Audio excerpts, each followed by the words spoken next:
na carta de Paulo a Timóteo, segunda carta de Paulo a Timóteo, capítulo 4, versículo 7.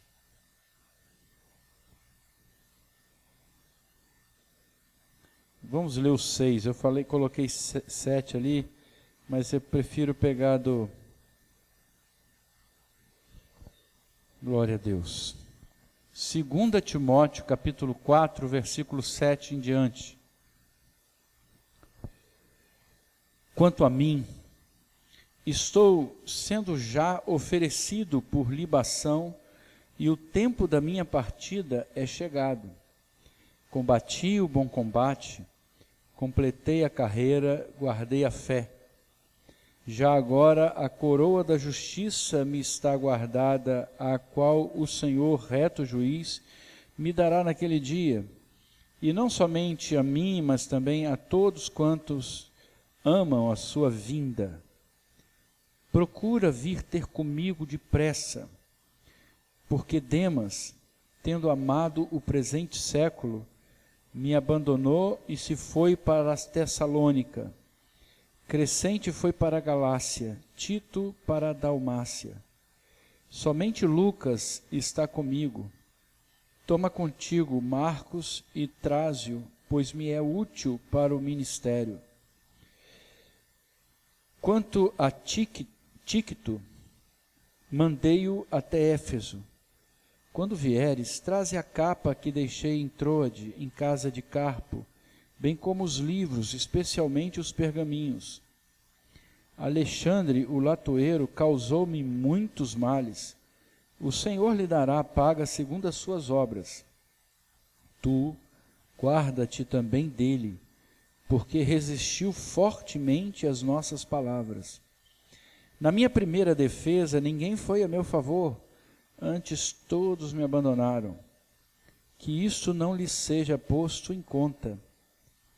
Mas o Senhor me assistiu e me revestiu de forças, para que por meu intermédio a pregação fosse plenamente cumprida, e todos os gentios a ouvissem, e fui libertado da boca do leão.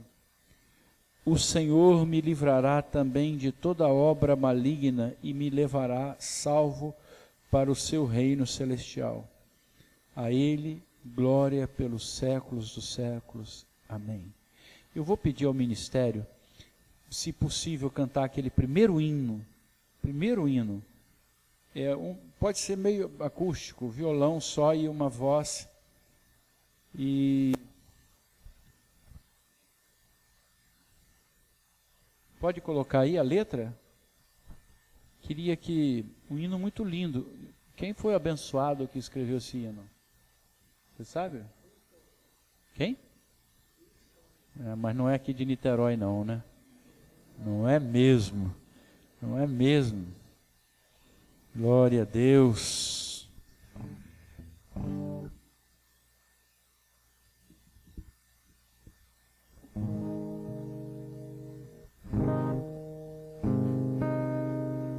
Isso.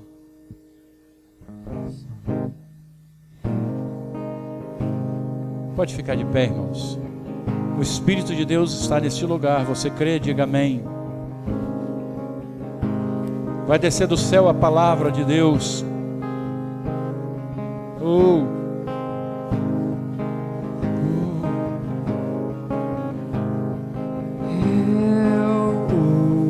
ouvi mil histórias sobre como alguns vêm a ti, mas eu ouvi tua doce voz na escuridão, me dizendo que se agrada de mim, que eu nunca estou só.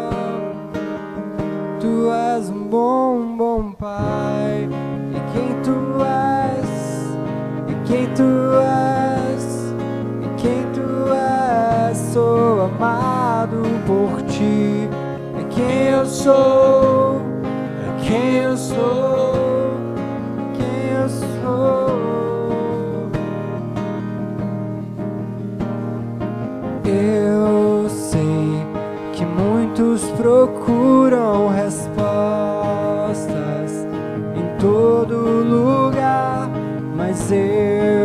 sei que nós procuramos respostas, só tu pode dar, tu conhece tudo que eu preciso. Antes de eu falar, tu és um bom, bom Pai. É quem tu és, é quem tu és, quem tu és. Sou amado por ti. É quem eu sou, é quem eu sou, é quem eu sou. Tu és perfeito em tudo que faz, és perfeito em tudo que faz. Tu és perfeito em tudo que faz. Pra nós, tu és um bom, bom Pai. Quem tu és, quem tu és. Sou amado por ti. Quem eu sou, quem eu sou, quem eu sou.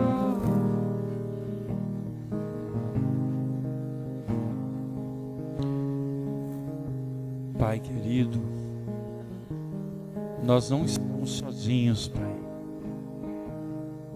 Tu estás conosco, meu Pai, como estivestes com Paulo, nas suas prisões, nas suas lutas.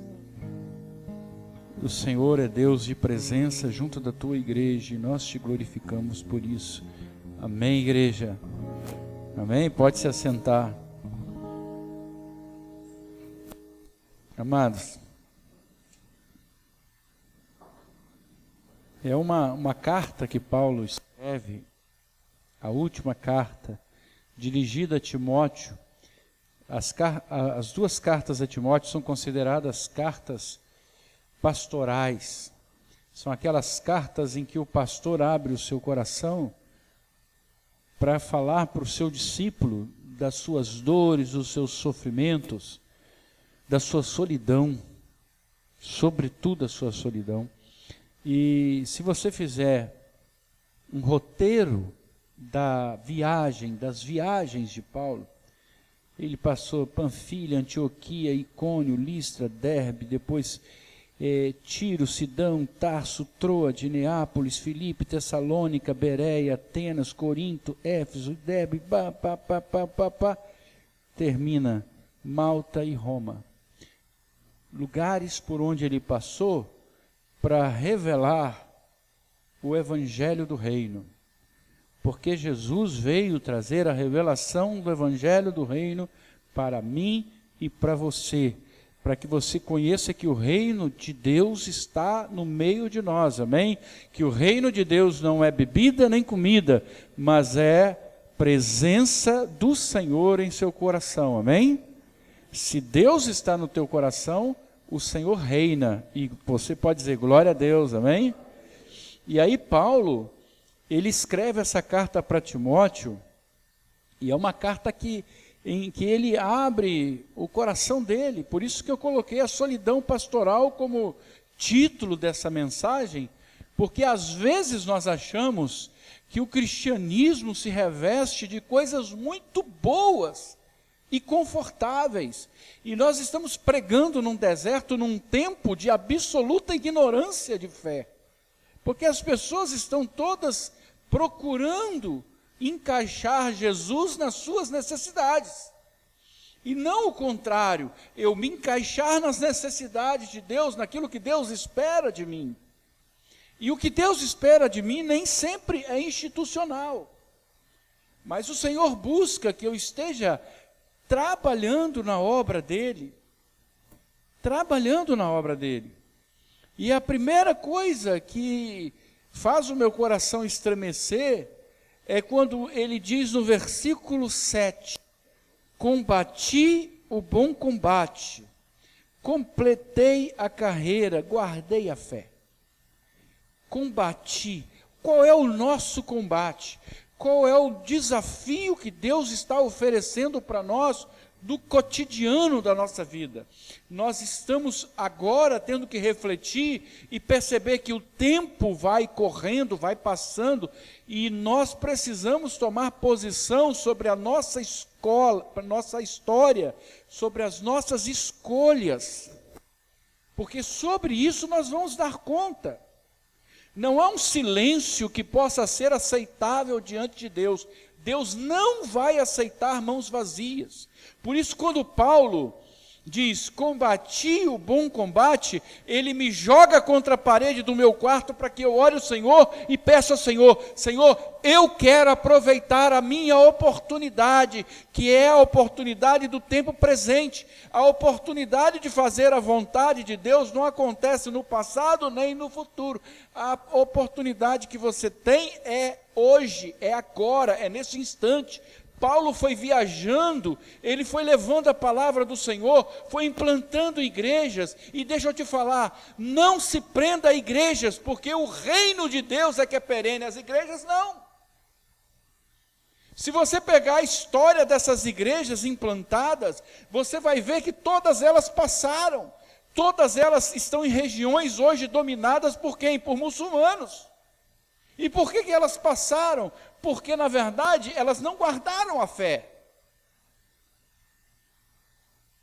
Elas não conseguiram ser discípulas de um homem que falava, combati o bom combate, guardei a fé. Por quê? Porque ele não estava restrito a lugares, mas ao reino de Deus.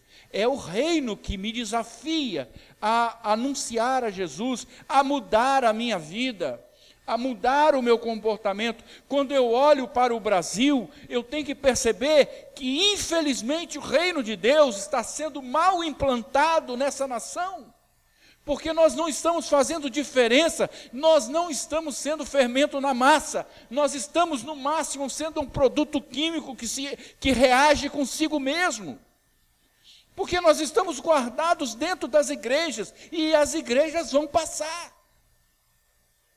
Eu já passei por um monte de lugares, por um monte de igrejas. Eu até brinco, eu vi a igreja Betesda de Itaperuna nascer. Quando ela nasceu, éramos 40 pessoas. Eu tenho a fotografia lá, aquele grupinho pequenininho. Hoje são 1.300 pessoas. Eu vou lá, não reconheço ninguém. Eu falo, cadê o pessoal do louvor? Uns saíram, outros viajaram, outros se mudaram, porque a igreja é um corpo vivo de Jesus.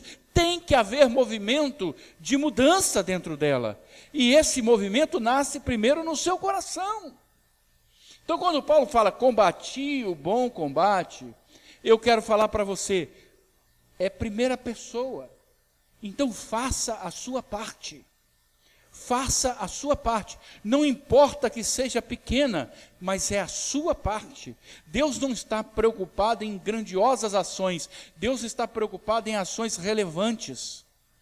Coisas que façam diferença, segundo o propósito de Deus na sua vida. Talvez você seja hoje o instrumento que Deus vai usar para mudar a sua casa, mudar os seus filhos.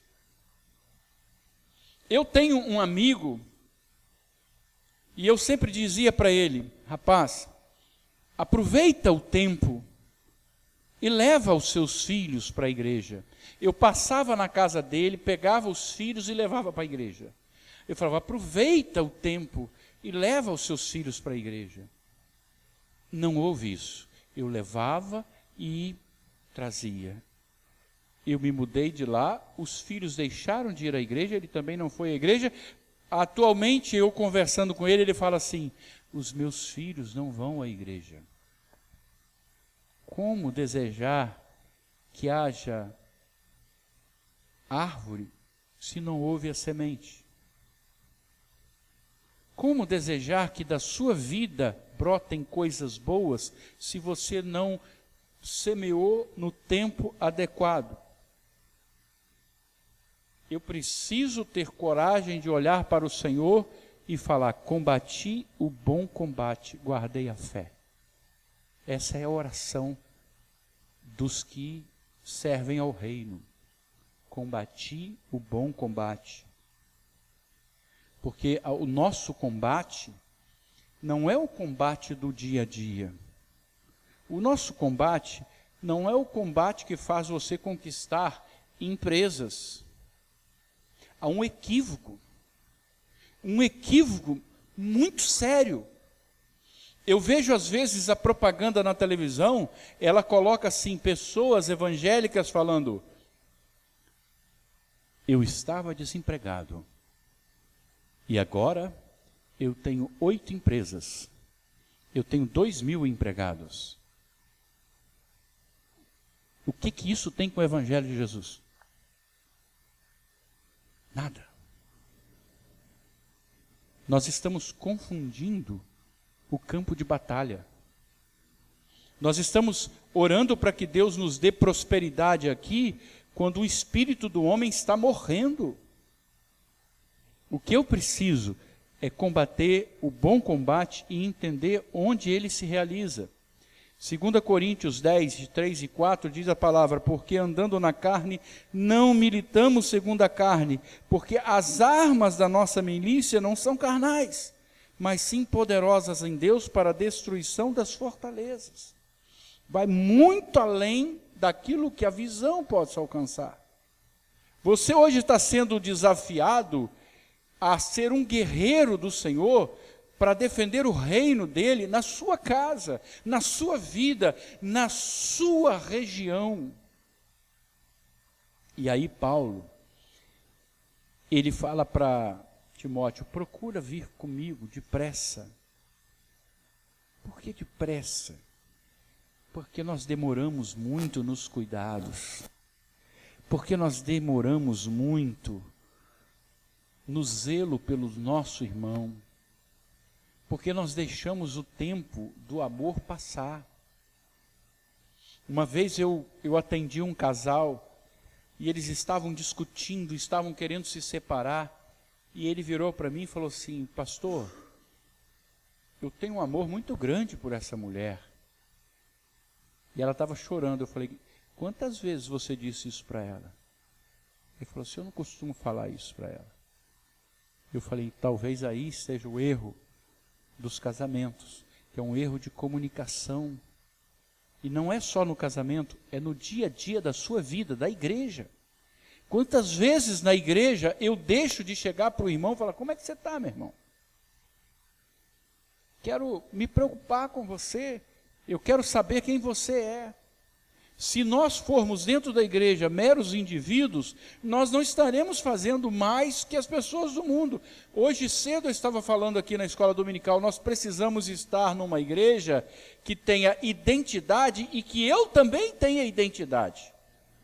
Eu preciso saber, a igreja em que estou, ela tem que ter uma identidade, um caráter. E o caráter deve estar em comunhão com a palavra. Mas eu preciso ser reconhecido, ter o caráter de Jesus na igreja. As pessoas precisam olhar para mim e falar assim: aquele é o João, aquele é o José, aquele é o Carlos. Porque senão eu não serei corpo de Jesus, eu serei um indivíduo. Então quando Paulo fala: procura vir ter comigo depressa, é porque o amor tem pressa nos dias atuais. Eu preciso ter cuidado com as pessoas. E mais, quando ele escreve aos Romanos 12, 10 diz: amai-vos dedicadamente uns aos outros com amor fraternal, preferindo dar honra a outras pessoas mais do que a si próprios. Não sejais descuidados no zelo, sede fervorosos no espírito, servi ao Senhor, alegrai-vos na esperança, sede pacientes na tribulação, não sejais descuidados do zelo, demorados. É preciso que eu tome posição diante do outro que está precisando de mim. E aí ele completa, mais à frente: somente Lucas está comigo,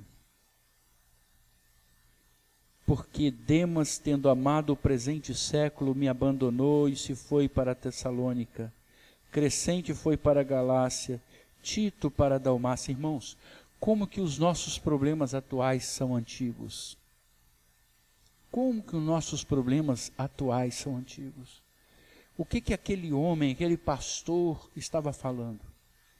Procura vir aqui, porque eu estou sozinho. Por isso que eu pedi ao Lucas que cantasse a música. Porque essa música é maravilhosa. Ela fala exatamente da solidão e Deus falando, eu não estou deixando você sozinho, porque eu sou um Deus de amor. Talvez nesta noite você esteja com os projetos na sua mente, no seu coração, e pensando, mas esses projetos será que darão certo porque eu sou sozinho? Não, você não está sozinho. Deus está com você, não importa onde você esteja. E aí, a terceira lição que eu quero passar para você hoje. Não espere dos outros mais do que podem ou têm capacidade de dar. Nós temos um profundo erro quando a gente julga que aquela pessoa vai conseguir ser para mim tudo o que eu espero que ela seja, quando ela não tem condição de fazer isso. E o que acontece? Eu começo a me decepcionar com essa pessoa, eu começo a entristecer o meu coração com essa pessoa, e a palavra de Deus, através de Paulo, está me ensinando que eu preciso deixar que Deus trate com as pessoas e não eu. Não espere dos outros mais do que podem ou têm capacidade de dar. Às vezes na igreja você está esperando que as pessoas sejam aquilo que você acha que um cristão deva ser. Às vezes na igreja você acha que as pessoas têm que fazer as visitas que você acha conveniente fazer, que tenham um compromisso, mas isso só traz tristeza ao nosso coração, porque na verdade, pessoas são seres como você, são seres humanos, têm limites, e Paulo está falando aqui dessas pessoas que o abandonaram. E ele fala assim, olha, quando vieres, traze a capa que deixei em Troade, em casa de Carpo, bem como os livros. Alexandre o latoeiro causou-me muitos males. O Senhor lhe dará a paga segundo as suas obras. Eu não tenho que ser o juiz da questão. Eu tenho que ser, na verdade, um coração cheio de misericórdia com as pessoas, para saber que nem sempre as pessoas vão ser para mim o que eu espero. Porque pessoas têm experiências diferentes. Às vezes você conversa com uma pessoa e você acha, não, eu não gosto dessa pessoa, porque essa pessoa é assim, assim, assim, assim. Mas quanta diferença eu vejo quando eu leio Paulo e ele fala para mim, o Senhor vai tratar dela.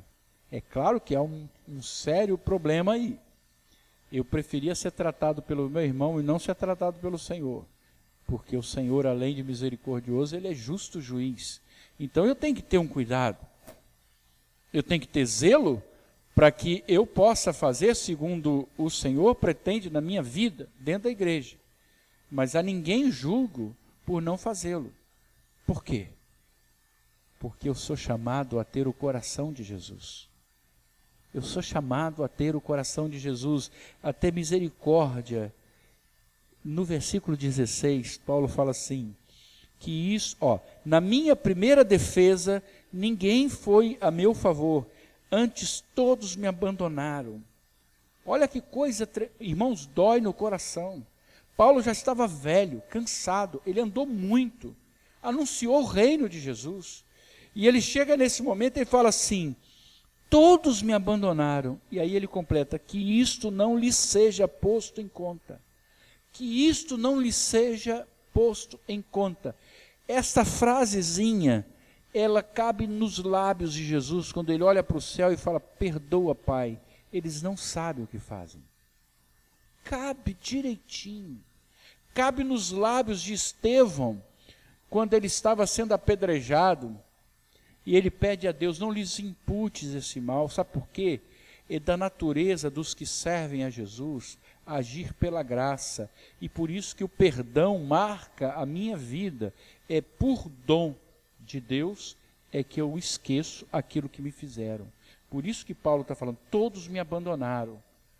Mas que o Senhor não considere isso. Porque eu os perdoei. Eu não tenho mágoa no meu coração. Antes eu espero que um dia eles possam cair em si. É obra de Deus na vida de cada um, porque é o Espírito Santo que convence o homem do pecado, amém? Irmãos, eu sou um pouco retardado nas minhas mágoas. Presta atenção no sentido, não é retardado no sentido de, pastor é retardado. Não, eu demoro nas respostas, irmãos. Às vezes a pessoa fala uma coisa comigo, eu vou para casa com aquilo ferindo o meu coração, e aí eu atravesso as barcas aqui e fico pensando, não, eu podia ter dito assim, não, mas você fala isso, porque isso. Aí fala, não, e fico aquilo remoendo na minha cabeça, né? Como se, e às vezes deito à noite, aquele problema que eu tive no trabalho volta ao meu coração, eu fico lá viajando a noite toda com aquilo.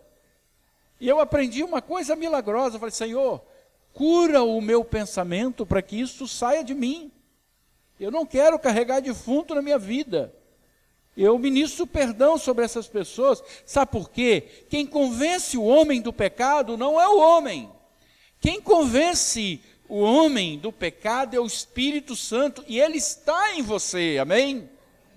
Ele está junto de você, onde quer que você esteja, o Espírito Santo conhece os seus caminhos, como conhecia os caminhos de Paulo. Então eu quero falar para você nessa noite, aconteça o que acontecer com você, seja na igreja ou fora dela, não espere das pessoas mais do que elas podem te dar, seja misericordioso.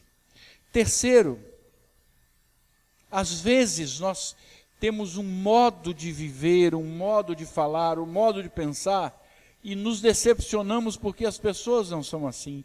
E eu quero te dar uma lição no sentido de você não esperar que elas sejam o que você foi para elas. Não espere troco. O amor de Deus é gratuito, o seu deve ser também. Pela graça você foi salvo, e o que você recebeu de graça, dá de graça. Por isso você não tem que cobrar de ninguém aquilo que você deu para elas, mesmo que doa em você.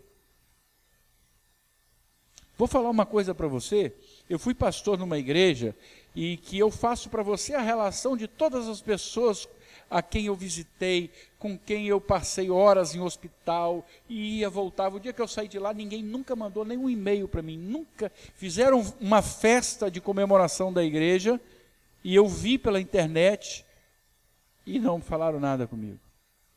Aquilo numa época, e eu falei, puxa vida, como isso entristeceu o meu coração. Mas aquilo que veio como tristeza, o Senhor trocou por alegria, porque eu sirvo ao Senhor, eu não sirvo a homens, amém?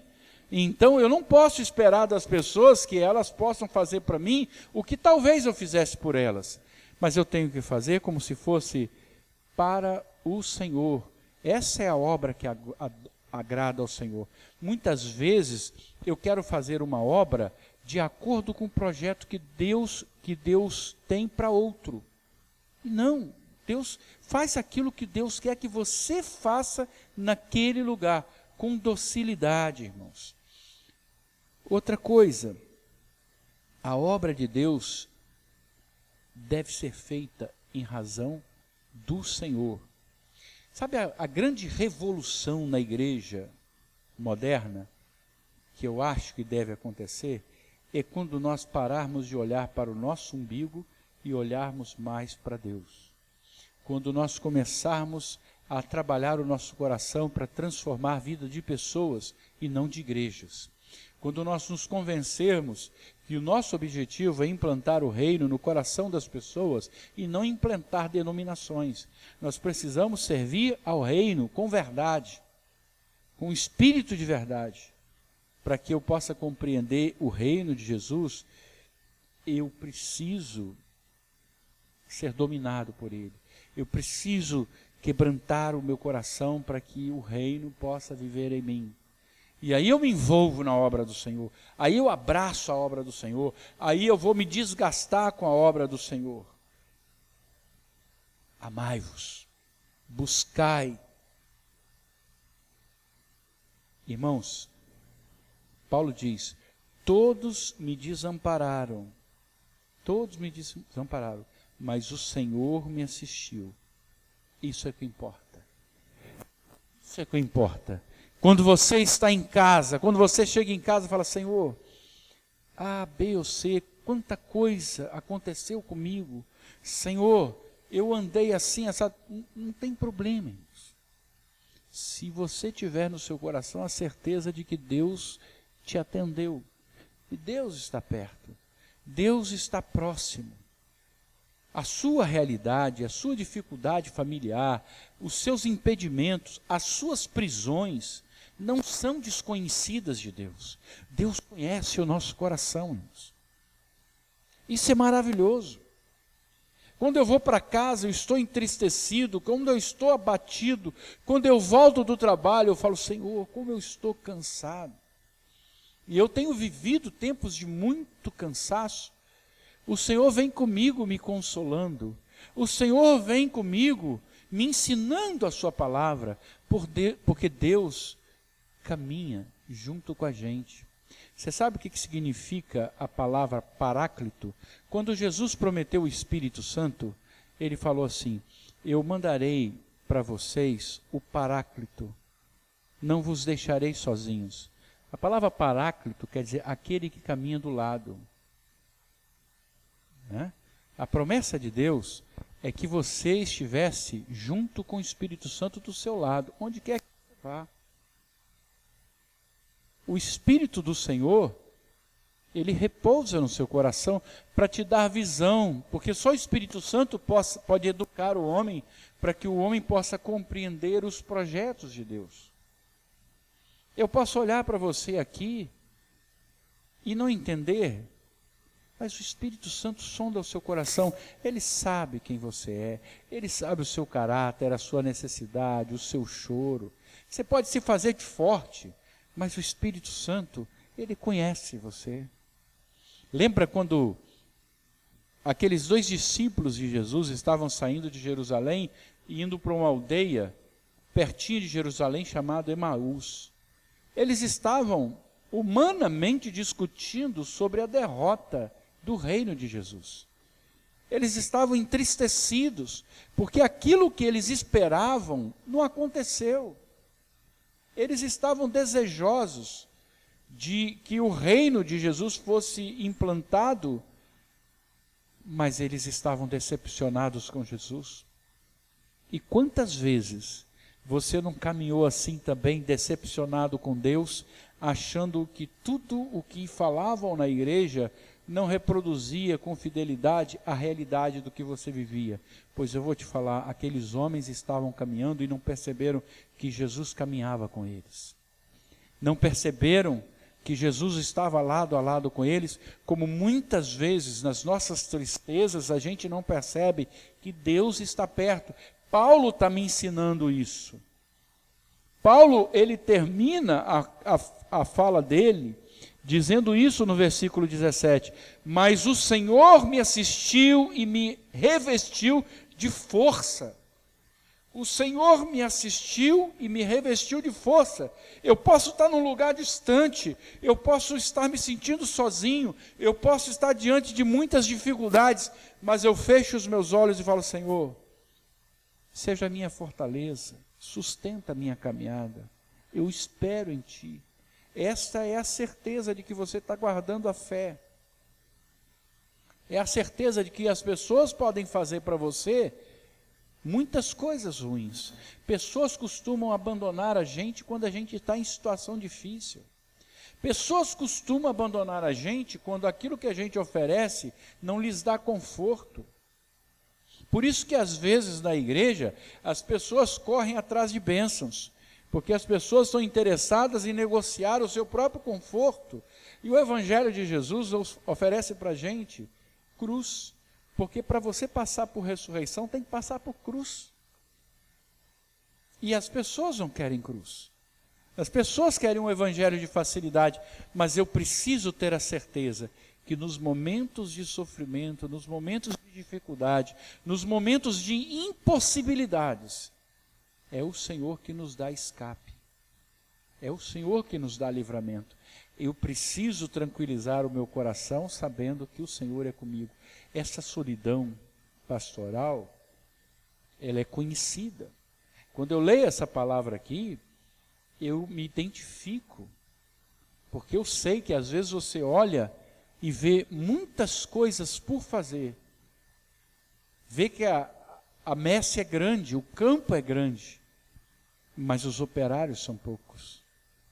São poucos aqueles que se dispõem a estar servindo ao reino. Irmãos, eu vou falar sobretudo num momento desse, que nós, enquanto país, estamos atravessando, nós precisamos rever a nossa vida.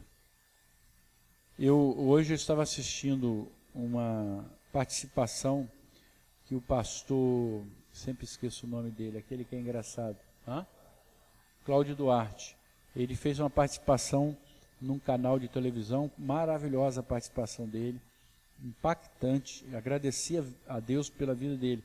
E chega um momento que ele fala que muitos dos problemas que nós estamos tendo em família é porque nós estragamos a matriz. Talvez a gente tenha que rever isso. E eu digo para você que na nossa igreja evangélica, nós também estamos estragando a matriz.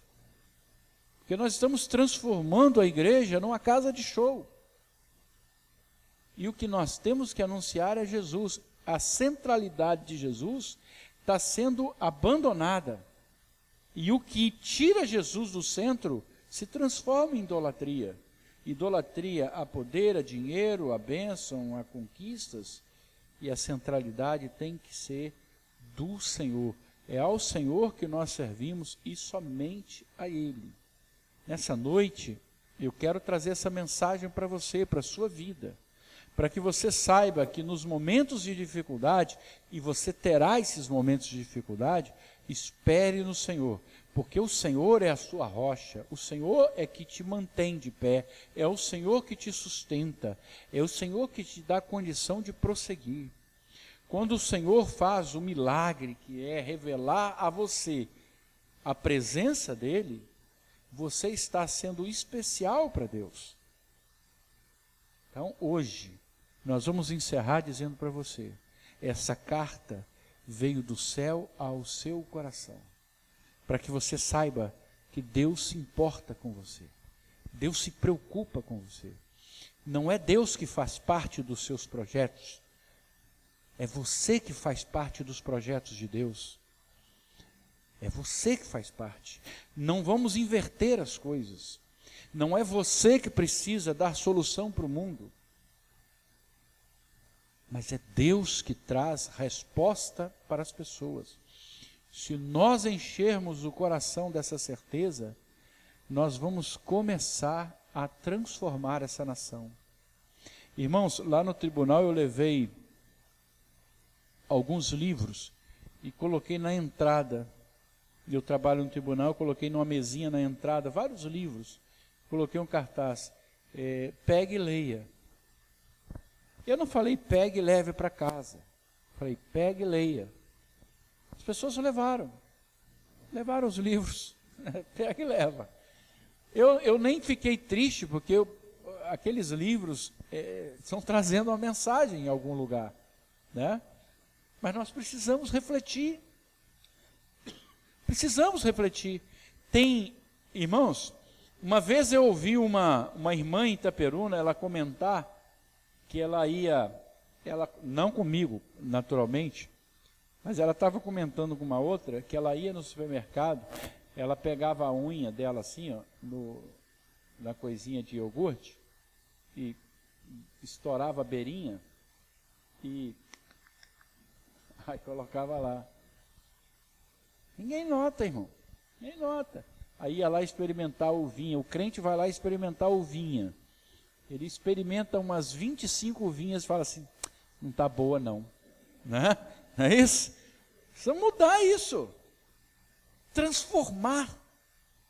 Começando por mim, para Deus fazer algo maravilhoso nessa nação, para Deus transformar o coração desse povo, para que a gente possa viver de fato uma revolução pelo amor do reino de Deus. É o reino de Jesus que muda o mundo. Não somos nós, amém?